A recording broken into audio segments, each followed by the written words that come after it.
Bueno, hermanos, antes que nada, pues quisiera enfocarme en un aspecto de mi vida personal, y esto no por razones de exaltarme a mí mismo, sino que en efecto mi mayor deseo es que seamos edificados. Tengo un punto en lo que quiero decirles en estos breves minutos que voy a tomarme para iniciar nuestra predicación. Y bueno, pues yo estaba en la primaria en el año por ahí de 1997, 98, sí, aproximadamente. Estaba en quinto de primaria, se imaginarán. Tengo 38 años. Les pido de favor, por cortesía, que no hagan cuentas. Vivía en Veracruz con mi mamá y mis hermanos en ese entonces. Yo en la escuela en la que estaba en ese entonces era una escuela religiosa, era una iglesia, una escuela católica. Yo realmente jamás, y esto quiero subrayarlo, me consideré una persona religiosa, aún dentro del catolicismo. Era católico frío, si quieren verlo así. Bueno, en una ocasión un director del colegio vino a dar una encuesta de carreras. Se podrán imaginar a tan corta edad. Yo tenía aproximadamente 10, 11 años. Y bueno, en esta encuesta había entre varias preguntas, decía, ¿qué quieres ser? ¿No? Ya había varias opciones múltiples ahí que te daban.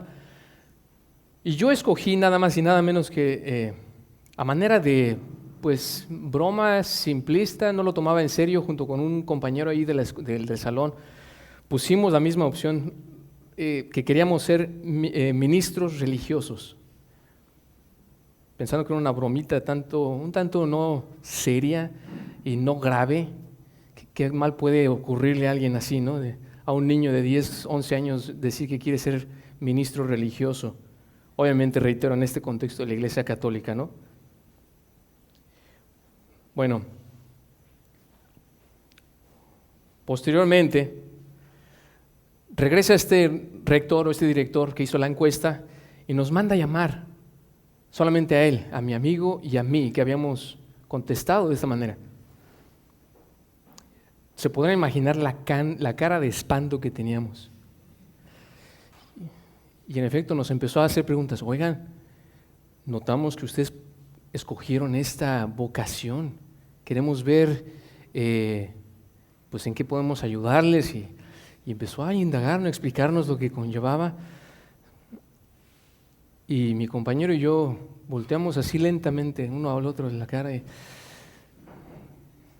dijimos, bueno, ¿con qué seriedad realmente nos tomaron, no? O sea, ¿qué tipo de seriedad podría tener un niño de 10, 11 años en decir que en efecto quiere ser ministro de culto? No quiero decir que no los haya, pero bueno, al menos yo no lo considero así. Bueno, hermanos,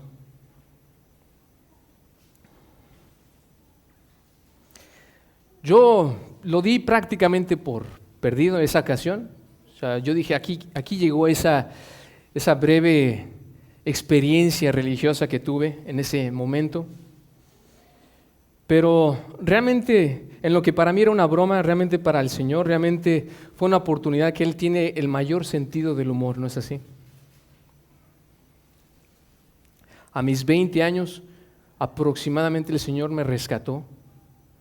Y en un lapso de 10, 15 años, el Señor ha estado trabajando en mí este deseo y el anhelo por perseguir el ministerio, que está por confirmarse si Dios quiere, aunque yo sé que podrían pasar muchas cosas todavía. El Señor sigue trabajando en mí, obviamente de la mano del pastor Brian, pastor Antonio, los demás pastores que me han abrazado aquí en esta iglesia, y muchos de ustedes, hermanos, que han visto y hemos platicado acerca de este llamado, que me han hecho preguntas de manera personal. Realmente yo, en efecto, tengo ese anhelo. Sin embargo, hermanos, bueno, la pregunta surge, ¿realmente he sido yo llamado al ministerio? Y aquí es donde me quiero desviar un poco.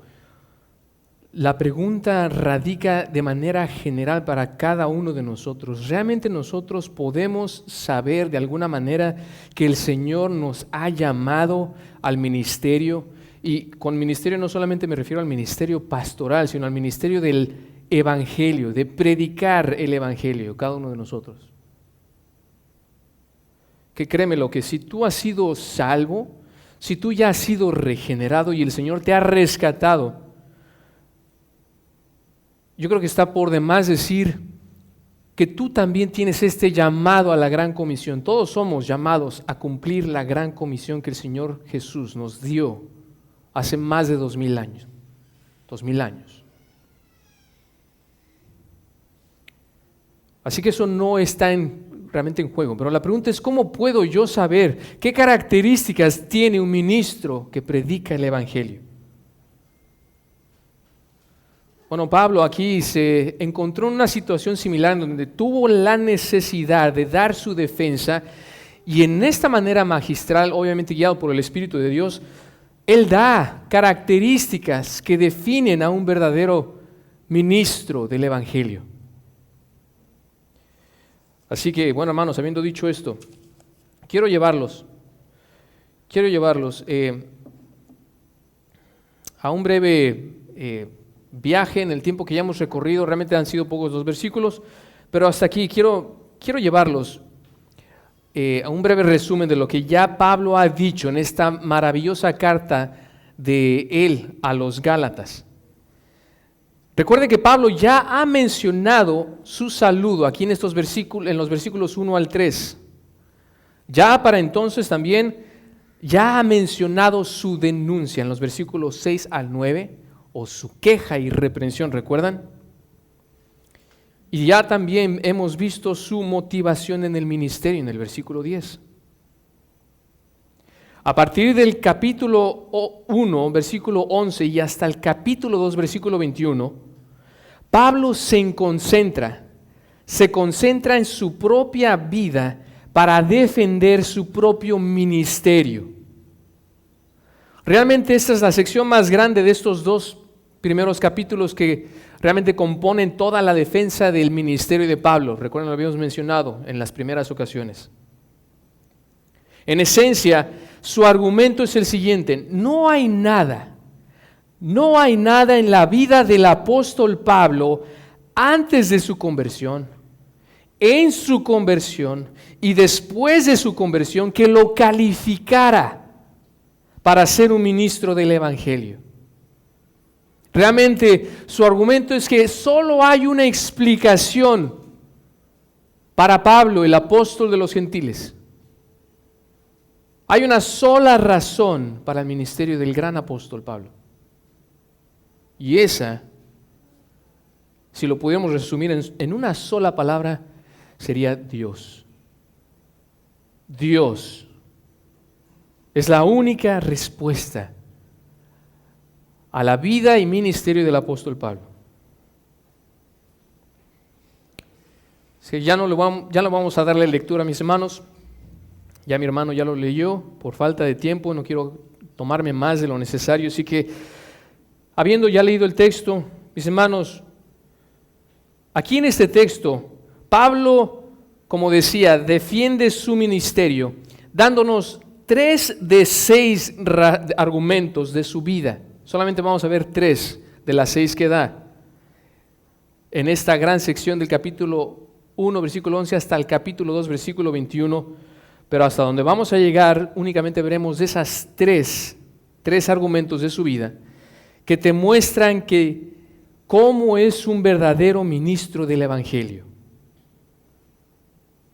3 argumentos de su vida que te muestran cómo es un verdadero ministro del evangelio. Primeramente vamos a ver, debido al origen de su llamado, versículos 11 al 12. Después veremos, debido a su vida antes de su conversión, versículos 13 al 14.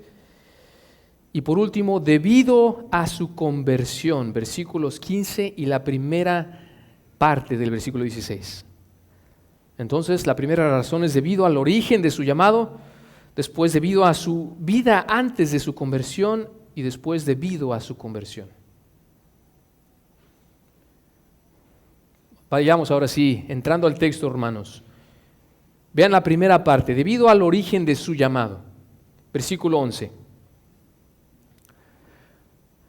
Pues quiero que sepan, hasta aquí. Esta frase es la fórmula que Pablo utiliza para introducir una verdad importante que está a punto de mencionar. Y esta fórmula o esta frase en sus distintas variantes, por ejemplo, ahí en Romanos 1:13 también vemos otra variante de esta frase. Pablo dice, y no quiero que ignoren, hermanos, de manera similar. 1 Tesalonicenses capítulo 4, versículo 13, pero no queremos, hermanos, que ignoren acerca de los que duermen.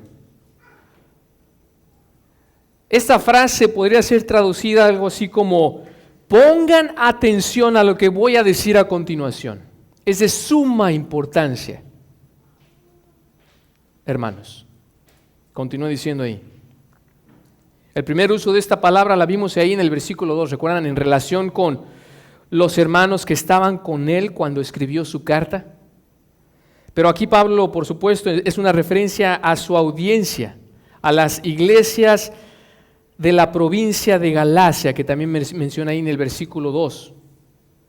Pablo designará en el resto de la carta a los Gálatas a los creyentes de las iglesias de Galacia de la misma manera. Ahí lo vemos en Gálatas 3:15, capítulo 4, versículo 12, versículo 18, capítulo 5, versículo 11, versículo 13, capítulo 6, versículo 1 y versículo 18. Todas estos pasajes o estas citas mencionan la palabra hermanos para referirse a las iglesias de Galacia.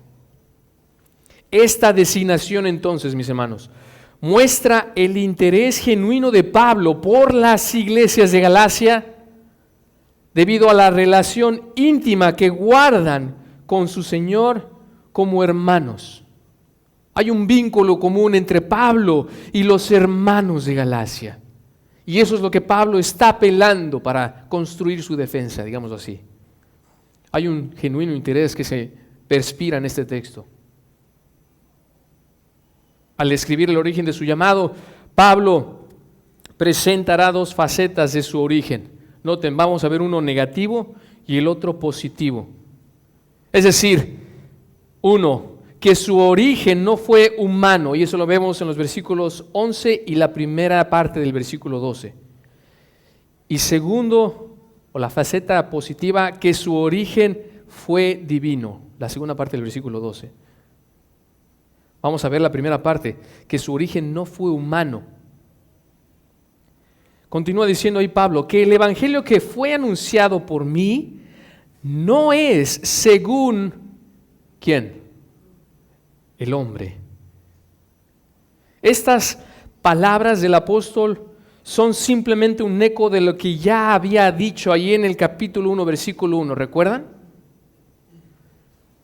Donde Pablo mencionó en su saludo, se introdujo él como el autor de la epístola y él menciona de esta manera su propia presentación como el autor. Pablo, apóstol no de parte de hombres ni mediante hombre alguno, sino por medio de Jesucristo y de Dios el Padre.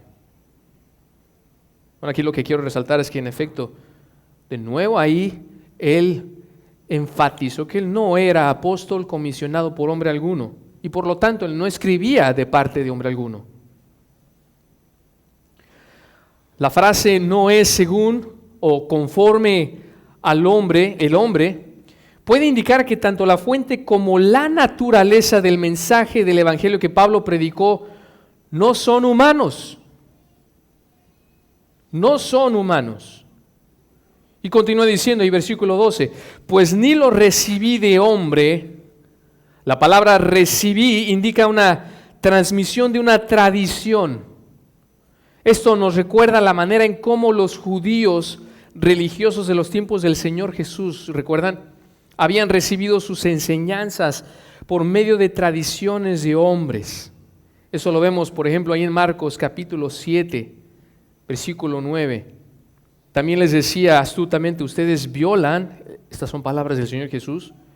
Recuerden, ahí les está reprendiendo a los líderes religiosos por su afán de lavarse las manos, y ellos estaban criticando a sus discípulos de por qué sus discípulos no se lavaban las manos antes de comer. Su respuesta es la siguiente, versículo 9.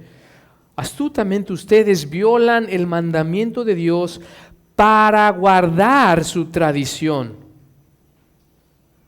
Porque Moisés dijo, honra a tu padre y a tu madre, y el que hable mal de su padre o de su madre, que muera.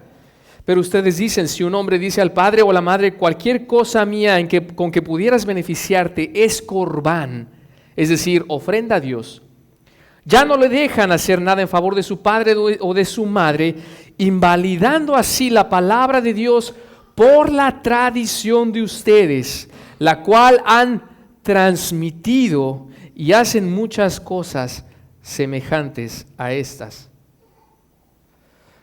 Las gentes que escucharon la enseñanza del Señor Jesús reconocieron la autoridad con la que Él enseñaba, es decir, Jesús, pues no citó, ¿recuerdan? No citó a los maestros del pasado.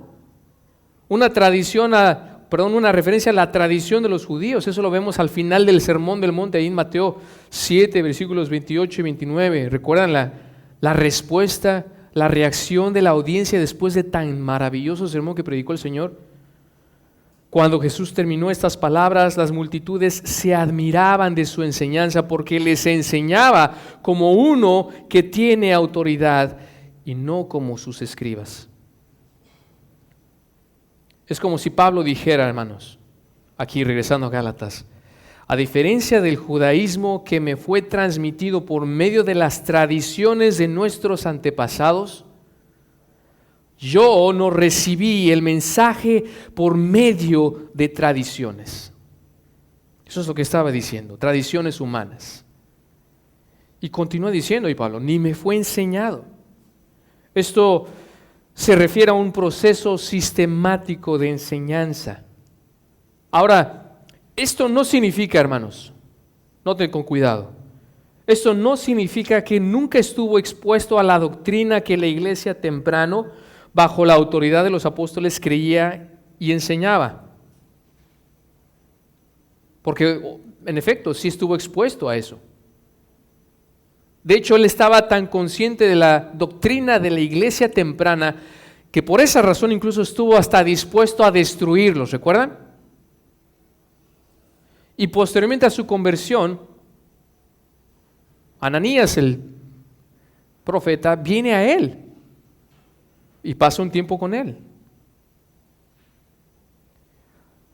En efecto, no es que nunca recibió enseñanza, pero noten, tampoco significa que el evangelio que Pablo predicó era distinto en su naturaleza o en el contenido al evangelio que los apóstoles predicaron. Ahora entonces, ¿en qué está el énfasis aquí de Pablo? Lo que Pablo estaba enfatizando es que la revelación de Jesús que recibió de manera inicial no fue de parte ni mediada por hombres, y por lo tanto tenía la misma autoridad que los demás apóstoles.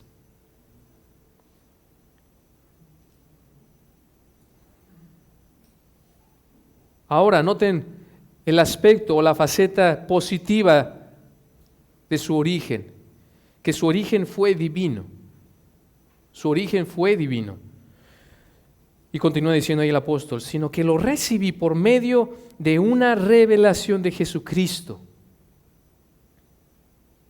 La frase revelación de Jesucristo puede ser interpretada de dos maneras. Se puede interpretar como la revelación que Jesucristo dio directamente, o que la revelación que trata acerca de Jesucristo. ¿Lo ven? La primera interpretación enfatiza a la fuente o el autor de la revelación, y la otra interpretación enfatiza el contenido de la revelación. Ahora, aunque ambas interpretaciones son posibles aquí, mis hermanos, desde un punto de vista tanto teológico como gramatical, es decir, ambas posturas se pueden leer apropiadamente aquí, yo personalmente estoy convencido o considero que la más adecuada de acuerdo al contexto es la primera. La primera, es decir, hablando de la revelación que Jesucristo dio directamente. ¿Por qué? Porque el punto de Pablo en estos versículos 1 y 2 es establecer el origen del mensaje del Evangelio que él predicaba, no tanto su contenido, aunque no está separado de uno del otro. Si el mensaje que Pablo predicaba en efecto fue dado directamente por Jesús, que lo fue, entonces el mensaje forzosamente que él predicaba, su contenido también tenía que haber sido acerca de Jesucristo. Tenía que ser verdad. No podríamos desligar uno de otro, pero reitero, el énfasis yo creo que Pablo aquí está mencionando es solo en relación con el autor o la fuente. Pablo, en efecto, mis hermanos, recibió directa revelación del mismo Señor Jesucristo. Esto, por supuesto, está registrado ahí bellamente en Hechos capítulo 9, en donde Lucas recuenta la manera milagrosa en la que Saulo de Tarso tuvo un encuentro con el Señor Jesús resucitado. ¿Recuerdan? Hermanos, el punto de Pablo es que el evangelio que él predicó a los Gálatas y del cual él había sido hecho ministro, no lo recibió de los hombres, incluyendo a los apóstoles mismos, algo de lo cual los judaizantes argumentaban en contra de Pablo para minimizar su autoridad como apóstol. ¿Recuerdan? Él estaba diciendo, bueno, Pablo realmente no es un genuino apóstol porque su apostolado, por así decirlo, realmente fue derivado de otros apóstoles. Pero es lo que aquí Pablo está argumentando que no fue así, sino que lo obtuvo directamente del Señor Jesucristo resucitado. Y con todo, este evangelio fue el mismo que los otros apóstoles recibieron antes que él. No fue distinto. Su mensaje en ese sentido y su ministerio podrían separarse y pararse de manera independiente. Pablo, en efecto, fue un genuino apóstol de Jesucristo. 1 Corintios 11:23. Noten, porque yo recibí del Señor lo mismo que les he enseñado. Refiriéndose a la enseñanza acerca de la mesa o la Santa Cena, ¿recuerdan? La Cena del Señor. Y más adelante, en el capítulo 15 de esa misma carta a los Corintios, 1 Corintios 15, también, ahora les hago saber, hermanos, el evangelio que les prediqué, el cual también ustedes recibieron, en el cual también están firmes, por el cual también nos son salvos, si retienen la palabra que les prediqué, a no ser que hayan creído en vano. Y noten, versículo 3, porque yo les entregué en primer lugar lo mismo que recibí, que Cristo murió por nuestros pecados, conforme a las Escrituras. Noten, hermanos, de nuevo, estas son referencias a cómo, en efecto, Pablo recibió de primera mano revelación de parte de Jesucristo. Efesios 3, versículo 3, que por revelación me fue dado a conocer el misterio, tal como antes les escribí brevemente.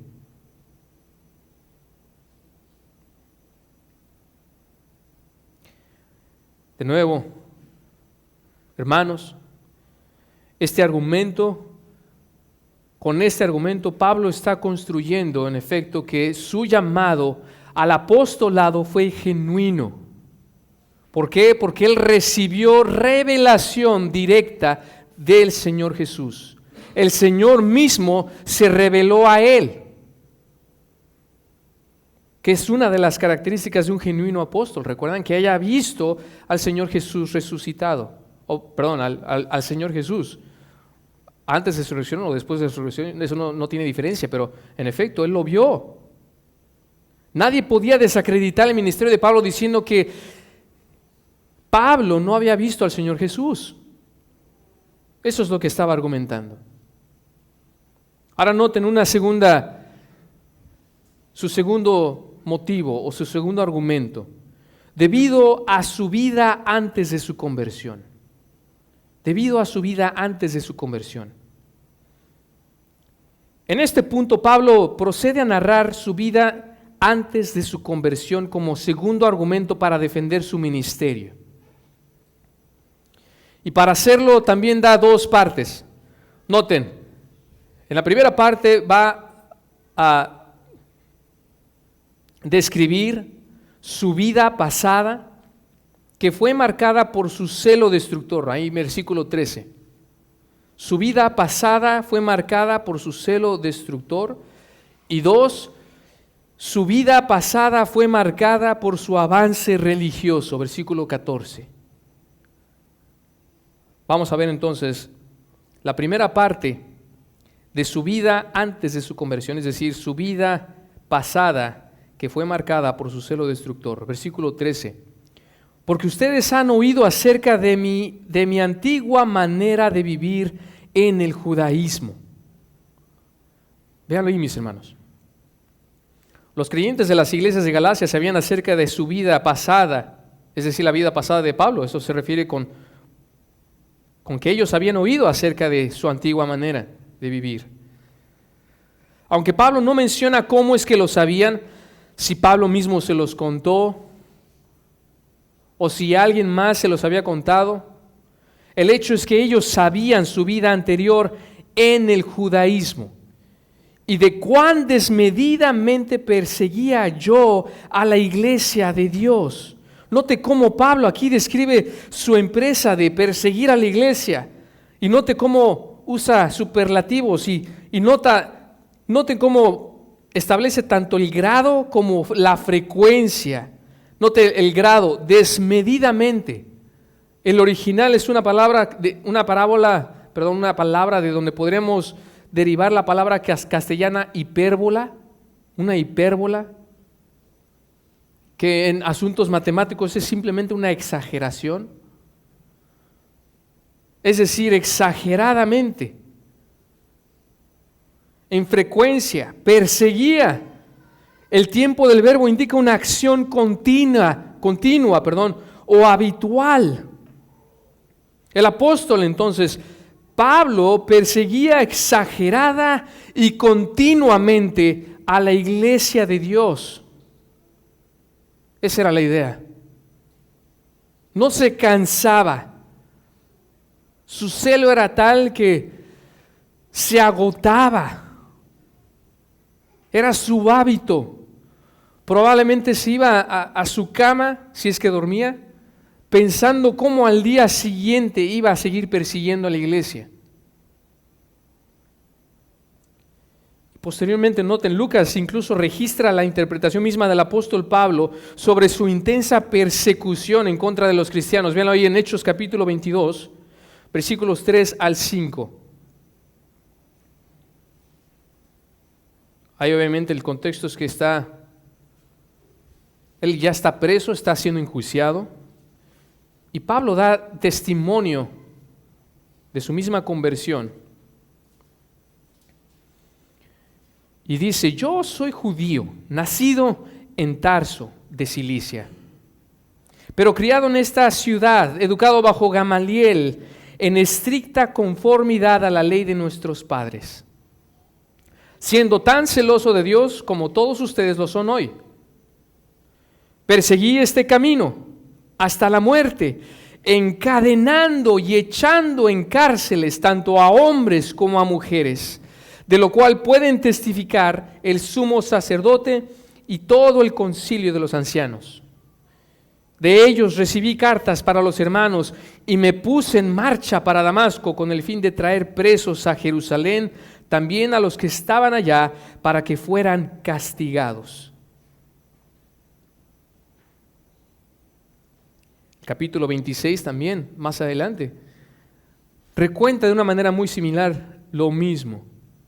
Ahí en el versículo 9, yo ciertamente había creído que debía hacer muchos males en contra del nombre de Jesús de Nazaret. Esto es precisamente lo que hice en Jerusalén. No solo encerré en cárceles a muchos de los santos con la autoridad recibida de los principales sacerdotes, sino que también cuando eran condenados a muerte, yo añadía mi voto, castigándolos con frecuencia en todas las sinagogas, procuraba obligarlos a blasfemar, es decir, a que negaran su fe. Y enfurecido contra ellos, seguía persiguiéndolos aún hasta en las ciudades extranjeras. Se salía de su jurisdicción, por así decirlo. Todo con el afán y la intención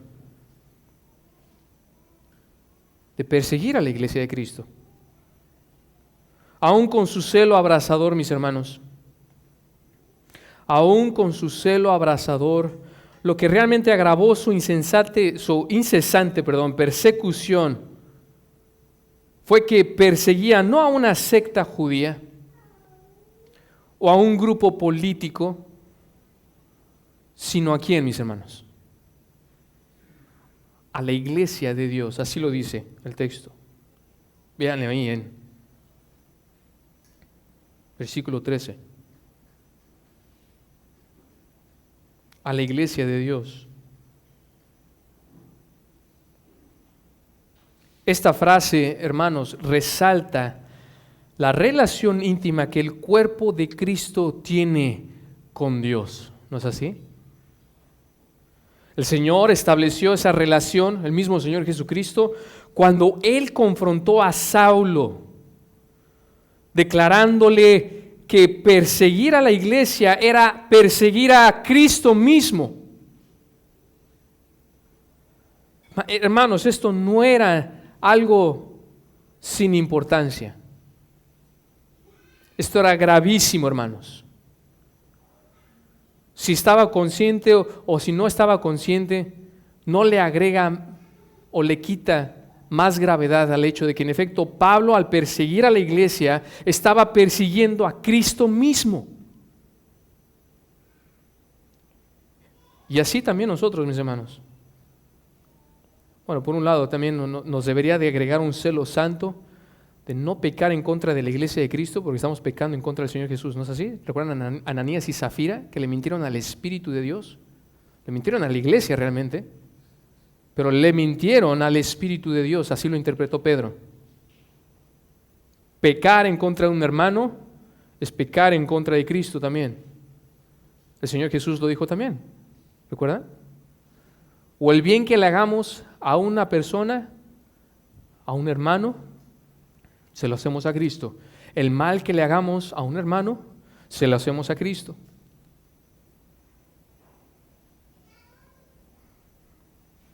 Hermanos, esto era serio. Esto era de lo más serio. Pablo en efecto era un enemigo de la cruz. Era un enemigo de Dios mismo. Ahora, los esfuerzos de Pablo por perseguir a la iglesia no era únicamente para amedrentar o asustar a los cristianos o para convertirlos de nuevo al judaísmo. No. Para nada, mis hermanos. Su meta era clara. Su intención, su propósito era guiado hacia un solo objetivo. Y noten cuál es. Sigue diciendo ahí el texto. Y trataba de destruirla. De nuevo, el tiempo de este verbo indica una actividad continua, y de hecho por eso en el original la palabra trataba no está ahí, pero se infiere. Trataba de destruirla, porque en efecto era una empresa del apóstol Pablo. Era su negocio, su forma de vida, perseguir a la iglesia con el afán de destruirla. Ahora, el verbo destruir es bastante interesante en sí, mis hermanos. Noten, originalmente significaba causar estragos. Obviamente en un contexto de guerra, destruir. Y se usaba en relación del saqueo de ciudades. La idea es que, como Juan Crisóstomo, hay uno de los padres de la iglesia, lo definió Pablo, y lo cito, intentaba extinguir, derribar, destruir, aniquilar a la iglesia. Fin de la cita. Pablo buscaba erradicar por completo, mis hermanos, a la iglesia de este mundo. ¡Qué terrible! ¡Qué terrible, hermanos! Ahora,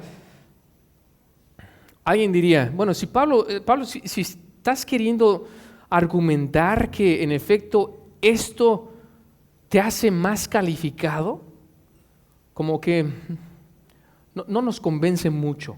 ¿O por qué mencionas esta parte oscura de tu vida, hermano? De tu vida pasada.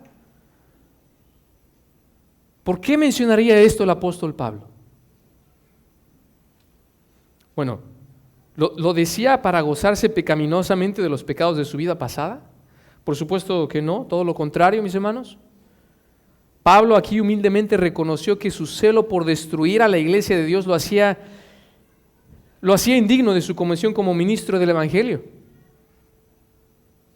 Él sabía que él no merecía este alto llamado. 1 Corintios 15:9. Porque yo soy el más insignificante de los apóstoles, que no soy digno de ser llamado apóstol, pues perseguí a la iglesia de Dios. ¿Lo ven? Noten su indignación hacia él mismo. Su vida pasada, hermanos, fue marcada por su avance religioso también. Noten, no solamente por su vida, por su celo destructor, sino también por su vida, su vida pasada fue marcada por su avance religioso. Versículo 14, noten. Yo aventajaba en el judaísmo. Aquí Pablo nos explica por qué persiguió a la iglesia de Cristo con tanto celo. Su celo provenía de su celo religioso, en pocas palabras. Aquí está. La razón por la que odiaba tanto a la iglesia era porque él era muy religioso. Es increíble ver, ¿no, hermanos, este patrón de ver cómo las personas más religiosas son las más hostiles al verdadero evangelio, ¿no es así? Son los más hostiles a Dios, a Cristo y a su palabra. Y Pablo fue un ejemplo claro de ello. Pablo fue uno de ellos. De hecho, él fue el más distinguido judío de su época. Y no estoy exagerando, mis hermanos, él mismo lo declara así. Esto no es una exageración, pues él mismo declara que aventajaba en el judaísmo a muchos de mis compatriotas contemporáneos. Noten, mostrando mucho más celo por las tradiciones de mis antepasados. Las palabras de Pablo reflejan un extremismo en su religiosidad, ¿no es así? Vean, aventajaba. ¿A pocos, Pablo? No, a muchos de mis compatriotas. Mucho más celo, teniendo mucho más celo. Y en sí también la misma palabra celo refleja ese extremismo. La palabra celo especialmente ilustra en estos versículos 13 y 14, es ilustrativa, pues muestra la actitud que contagiaba a Pablo en su religiosidad y que lo llevó al grado de perseguir a la iglesia. El Espíritu de Dios movió a Pablo a usar esta palabra de manera intencional y con propósito, pues su uso en la historia del judaísmo es ilustrativo, como lo dice un hermano, lo cito. La palabra celo es prominente en la literatura macabea. Los macabeos, ¿recuerdan? Fueron un grupo de judíos extremistas que vivieron en la época de 400 años de silencio antes de la llegada de nuestro Señor Jesús. Eran celosos políticamente. Donde se refiere a ellos, continúa diciendo el autor, donde se refiere a aquellos líderes religiosos que estaban dispuestos a recurrir al uso de la fuerza para defender su patria, su templo y la ley contra intrusos extranjeros. Fin de la cita. En efecto, este celo que estos líderes macabeos reflejaron Es el mismo celo que refleja Pablo.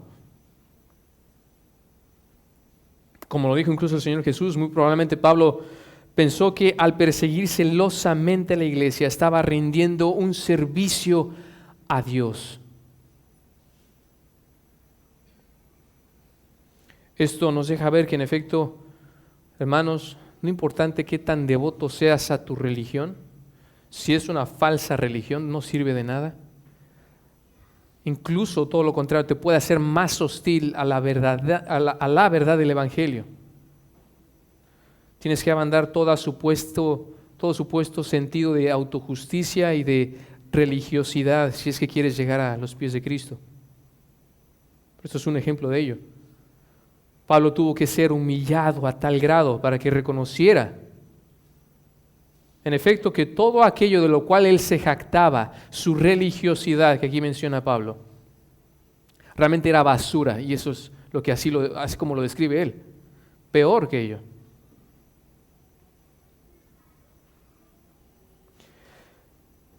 Con esta defensa entonces, hermanos, esta defensa de Pablo de su ministerio es magistral. Digo, solamente el Espíritu de Dios guiando al apóstol Pablo pudo haber elaborado tan defensa.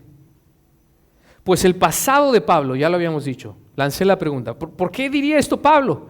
Parece ser que él se está poniendo el pie. Mejor no hables, Pablo, tus palabras van a ser usadas en tu contra.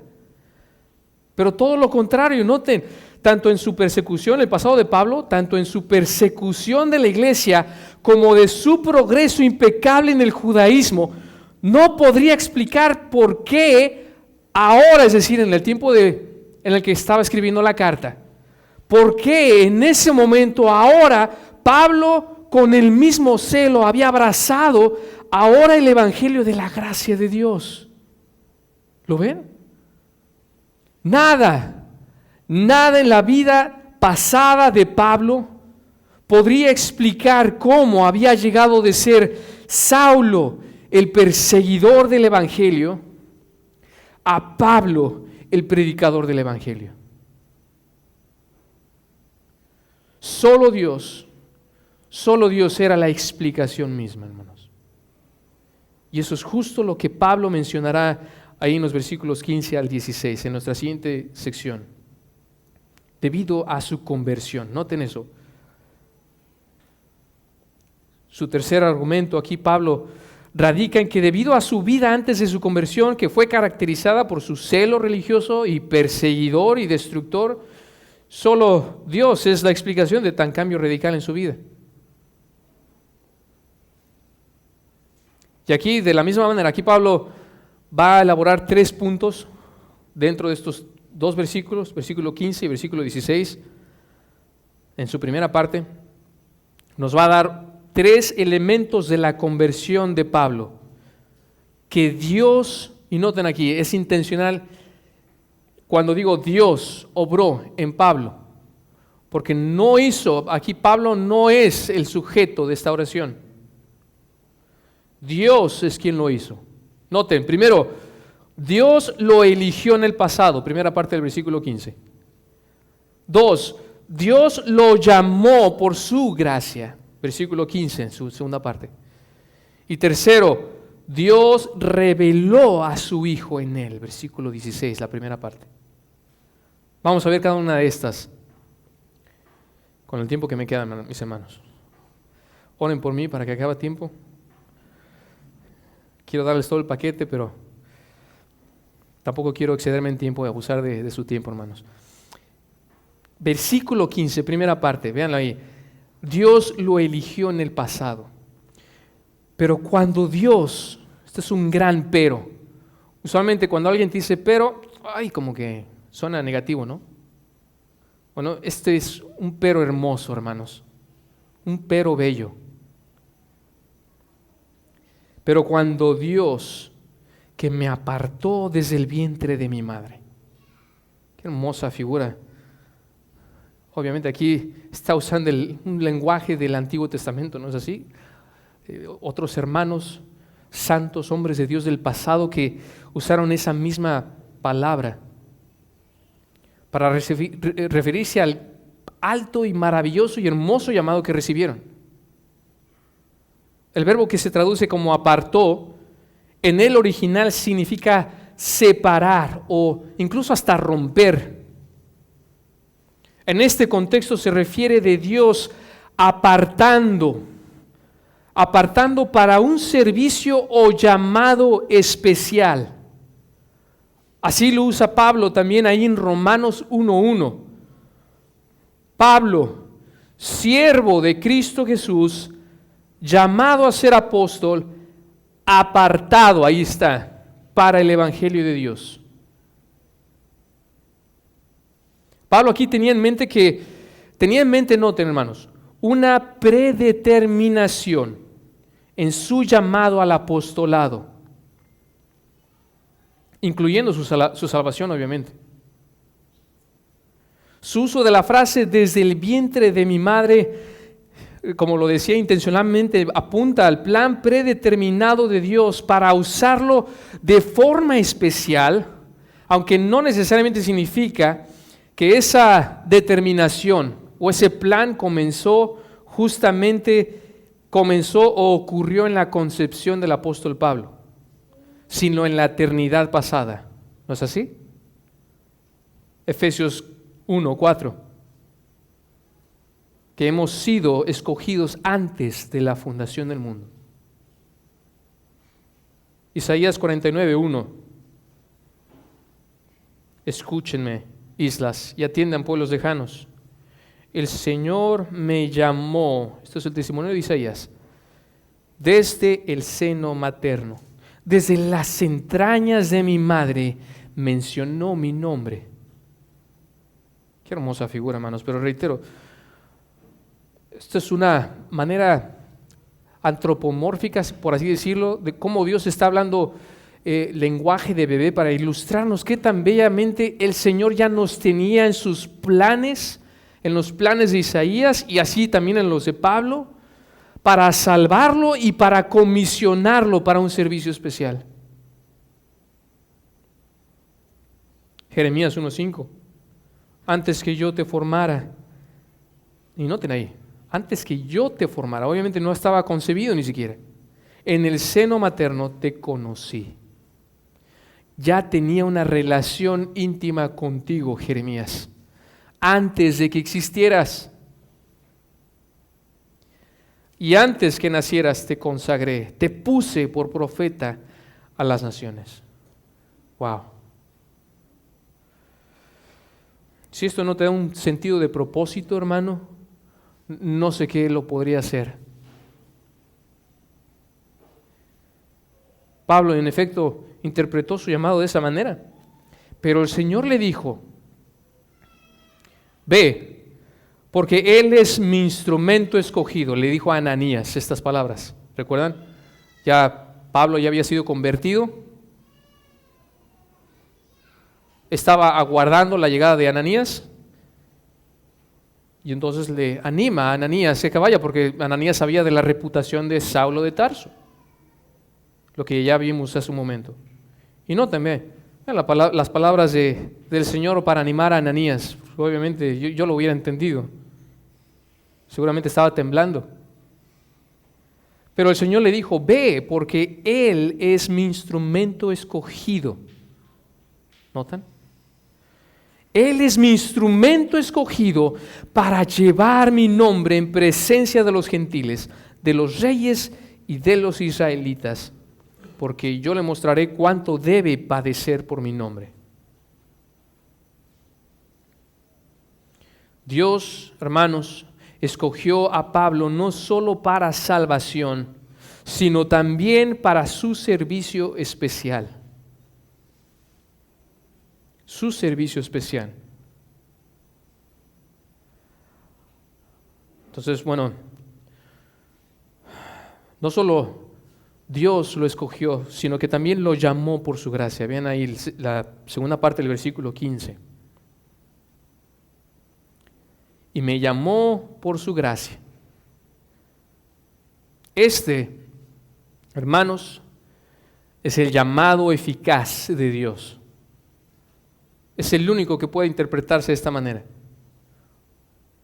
Hermanos, si ustedes lo han leído o estudiado o algún otro hermano se los ha enseñado, usted recordará que hay dos tipos de llamados, ¿no es así? El llamado general y el llamado eficaz o especial de Dios. El llamado general ese es para todos, sin distinción. Es el llamado que el hombre hace cuando predica el evangelio y llama al pecador al arrepentimiento. Pero aquí el que está en vista no es este llamado, es el llamado eficaz de Dios. ¿Cuál es este llamado?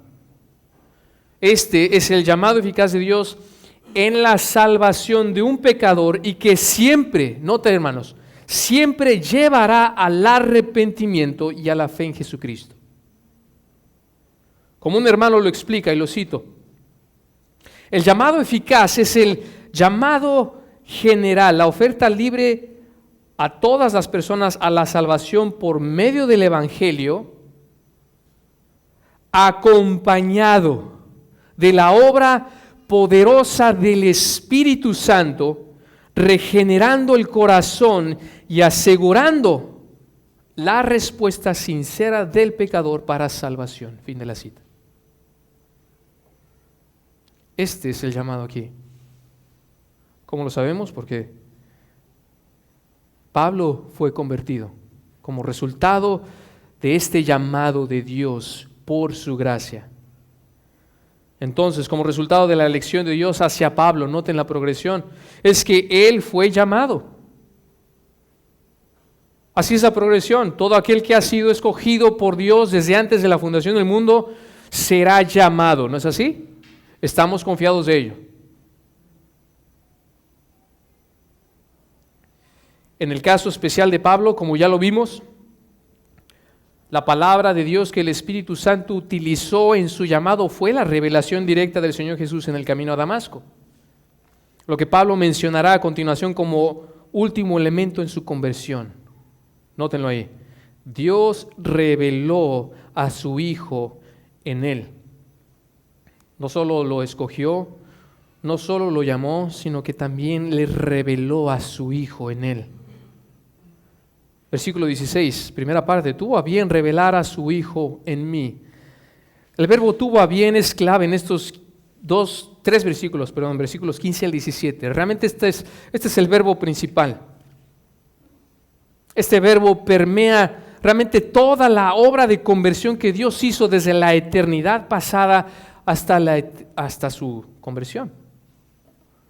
Y esa es la única explicación, mis hermanos.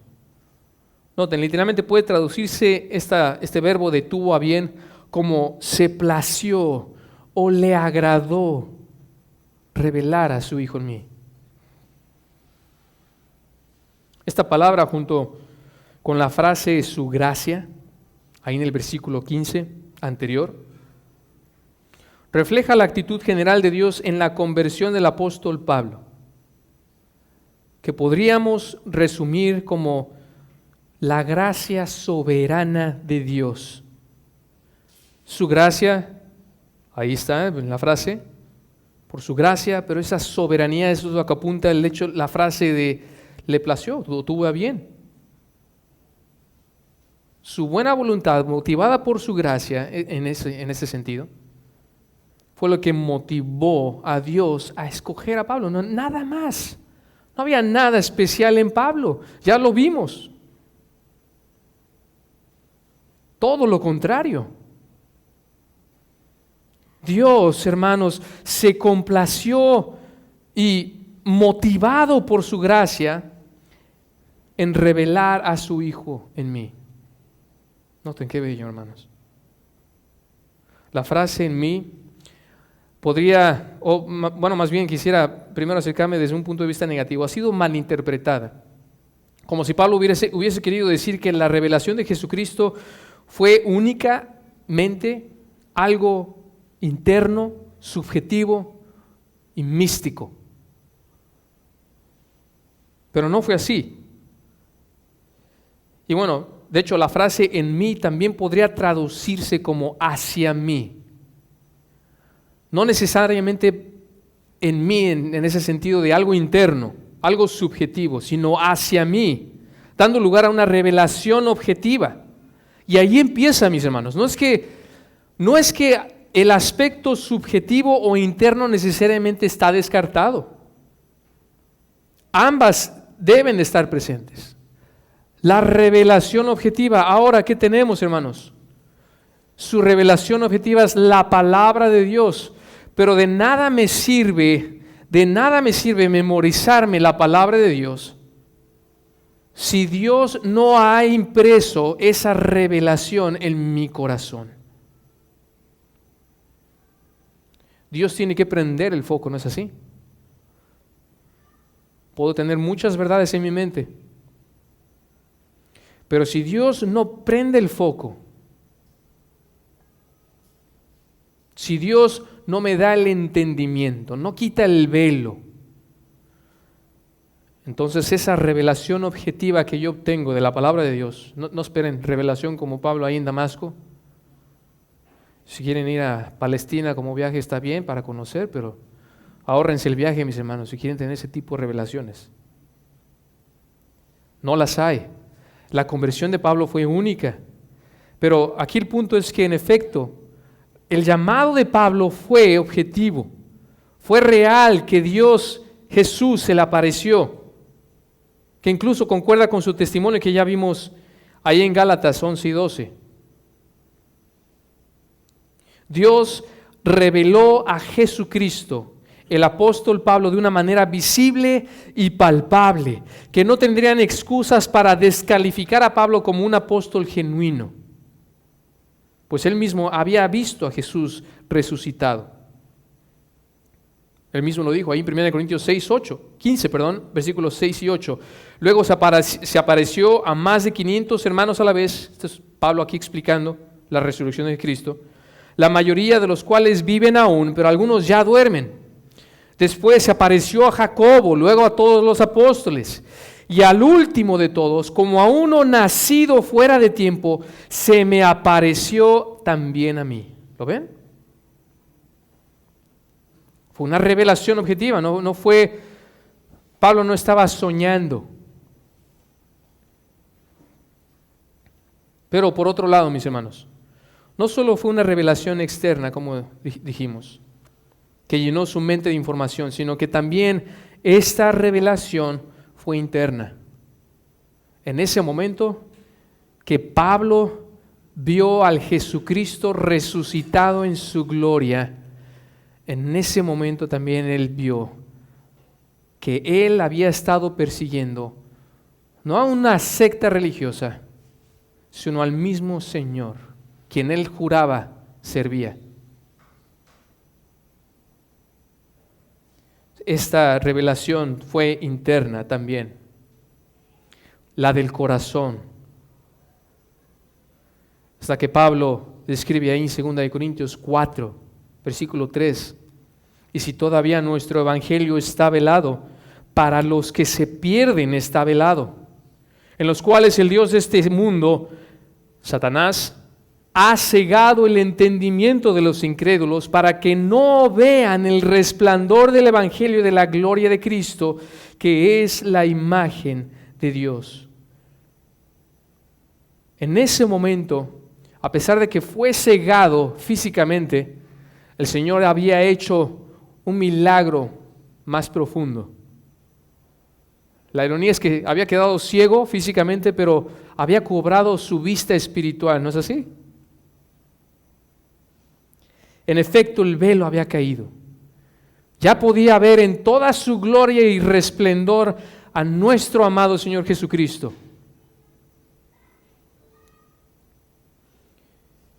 Y bueno, este es el testimonio de Pablo mismo.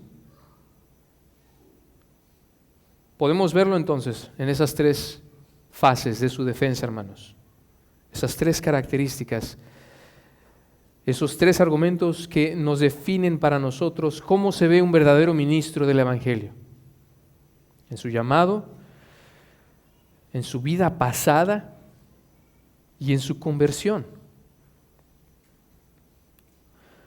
Ahora, hermanos, quisiera tomarme unos minutos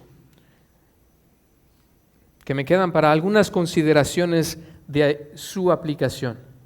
En otras palabras, hermano, ya vimos esto que es la vida de Pablo, pero bueno, esto ¿cómo me aplica a mí? ¿O cómo te aplica a ti?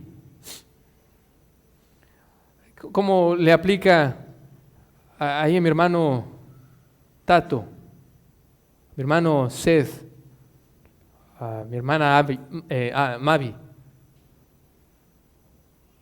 mi hermana Gaby? ¿Cómo me lo como? ¿Con qué se come? No se queda aquí, ¿o sí? No debe quedarse aquí. En cierto sentido, la conversión y el llamado de Pablo fueron únicos.